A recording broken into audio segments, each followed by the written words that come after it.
We're joined now by Bill Glauber, who's been covering the U.S. Senate race. And let's start right there with the poll numbers in that contest that came out yesterday.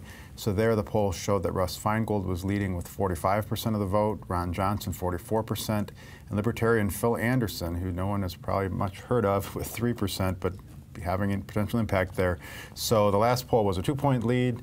Bill, is there and people had written off Ron Johnson a long time ago, even Republicans, I think. Is there an upset of sorts brewing here? What do you think is going to happen? Well, I can't predict what's going to happen, but there's been a slow rolling move that Johnson has made since September with an aggressive advertising campaign. He was sort of went guerrilla style in terms of his presenting himself to the public, making a lot of news for some things he said, and he's brought himself right back into the race after being down by double digits. So, you know, he has momentum on his side, but, you know, Feingold has some things going in his favor. Number one, the presidential race. So it's interesting. I mean, this is like a post-Citizens United world that Ron Johnson seems to have figured out. That is, for much of the month of October, he's running positive, upbeat ads about himself, while the outside groups are running negative ads attacking Russ Feingold. The result is, right now, both candidates are above water. They're both still liked by candidates. It is truly astonishing to me that they are both still liked, given this political environment. That has nothing to do with the candidates.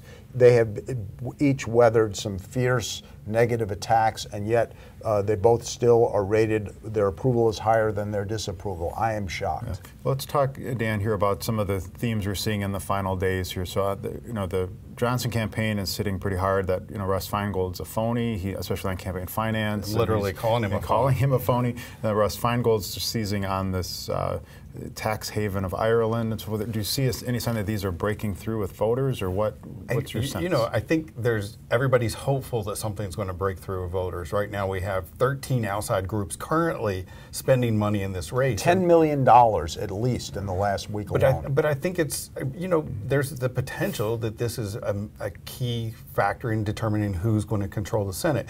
I'm not sure if they're breaking through, but clearly the Johnson campaign thinks this hypocrisy theme works. They've been pounding on it for the last couple of weeks. The outside groups are hitting on it. They're focusing primarily on Progressives United, which was a PAC that was formed by Russ Feingold that didn't end up spending very much money on individuals.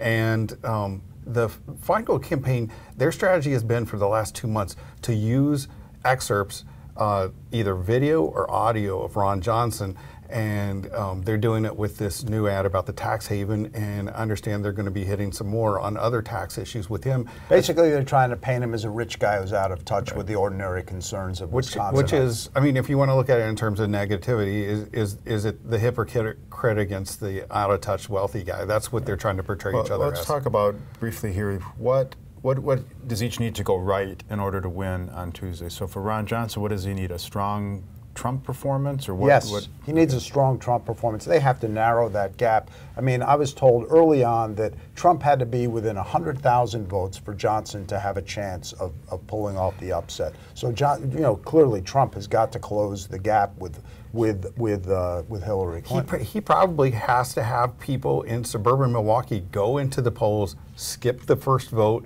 and vote for him, which isn't something that happens normally. And we saw a mailer this week in which the Republican parties, it seems to be encouraging people to do just that. So he does need Trump, but I think they're somewhat hopeful that he might pick up votes that Trump doesn't. Yeah. So on the Feingold side, Dan, he's seen his lead get narrower and narrower and narrower. What does he need to have go right on Tuesday? Well, one thing that leapt out in terms of the numbers in the Marquette poll was independents. A couple of months ago, he had a strong lead among independents. Today, he's trailing among independents. And this is a guy who's been portrayed as a maverick, his own guy for years and years and years. And it appears right now that he doesn't have that edge.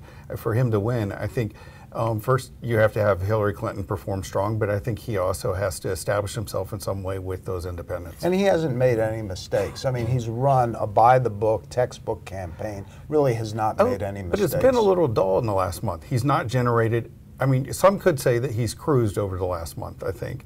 And I think the only criticism, the main criticisms you could make about him is he hasn't presented an extremely strong case for why we should send him back for a fourth term. And I think the Johnson campaign deserves full credit for what they accomplished in the last 6 weeks, 2 months, getting back in the race, following their plan. It may fall short, it may succeed, but they got the guy back in the race.